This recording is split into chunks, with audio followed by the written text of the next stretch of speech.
ಉಳ್ಳವರ ಮಕ್ಕಳ ಶೋಕಿಯಿಂದಾಗಿ ಸಾಮಾನ್ಯರು ಜೀವ ತೆರುವ ಅಪಘಾತಕ್ಕೀಡಾಗುವ ಸಂಗತಿಗಳು ಭಾರತದಲ್ಲಿ ಹೊಸದೇನಲ್ಲ. ಪುಣೆ ಪೋರ್ಷ್ ಪ್ರಕರಣ ಎಲ್ಲರ ಮನಸ್ಸಿನಲ್ಲಿ ಹಸಿರಾಗಿರುವಾಗಲೇ ಅದೇ ರೀತಿಯ ಹಲವು ಪ್ರಕರಣಗಳು ನಡೆದಿದೆ.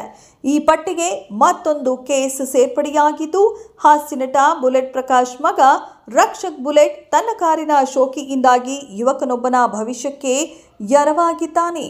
ಹೌದು, ಬೇಕಾಬಿಟ್ಟಿ ತಾರ್ ಜೀಪನ್ನ ಚಲಾಯಿಸಿದ ರಕ್ಷಕ್ ಬುಲೆಟ್ ದ್ವಿಚಕ್ರ ವಾಹನ ಸವಾರರೊಬ್ಬರಿಗೆ ಅಪಘಾತ ಮಾಡಿದ್ದು, ಅವರಿಗೆ ಈಗ ಆಸ್ಪತ್ರೆಯಲ್ಲಿ ದಾಖಲಾಗಿ ಚಿಕಿತ್ಸೆ ಪಡೆಯುತ್ತಿದ್ದಾರೆ. ಅಪಘಾತದ ತೀವ್ರತೆಗೆ ಅವರ ಕಾಲಿನ ಮೂಳೆ ಮುರಿದು ಬಿದ್ದಿದೆ. ಗುರುವಾರ ಮಧ್ಯಾಹ್ನ ಈ ಘಟನೆ ನಡೆದಿದ್ದು ತಡವಾಗಿ ಬೆಳಕಿಗೆ ಬಂದಿದೆ.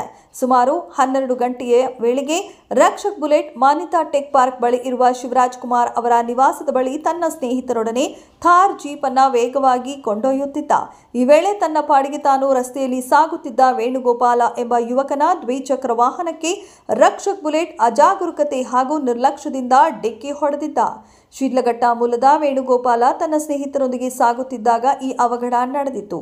ಕೂಡಲೇ ಅವರನ್ನ ಹೆಬ್ಬಾಳದ ಬಳಿ ಇರುವ ಖಾಸಗಿ ಆಸ್ಪತ್ರೆಗೆ ಚಿಕಿತ್ಸೆಗಾಗಿ ದಾಖಲಿಸಲಾಗಿದೆ. ಇತ್ತೀಚೆಗಷ್ಟೇ ನಟ ಪ್ರಥಮ್ ಮೇಲೆ ಕೆಲವರು ಸಂವಿಧಾನದ ಬಗ್ಗೆ ಅವಹೇಳನಕಾರಿಯಾಗಿ ಮಾತನಾಡಿದ ಆರೋಪದ ಮೇಲೆ ಹಲ್ಲೆ ಮಾಡಿದ್ರು.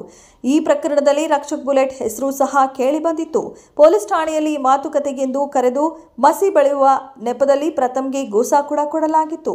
ನಟ ದರ್ಶನ್ ಪಟಾಲಂ ಈ ಪ್ರಕರಣದ ಹಿಂದೆ ಕಾರ್ಯನಿರ್ವಹಿಸಿದೆ ಎಂದು ಕೂಡ ಹೇಳಲಾಗಿತ್ತು. ಈ ವೇಳೆ ಪ್ರಥಮ್ನನ್ನ ರಕ್ಷಕ್ ಬುಲೆಟ್ ಸ್ವತಃ ಕರೆದೊಯ್ದಿದ್ದ ಎಂದು ಹೇಳಲಾಗಿತ್ತು.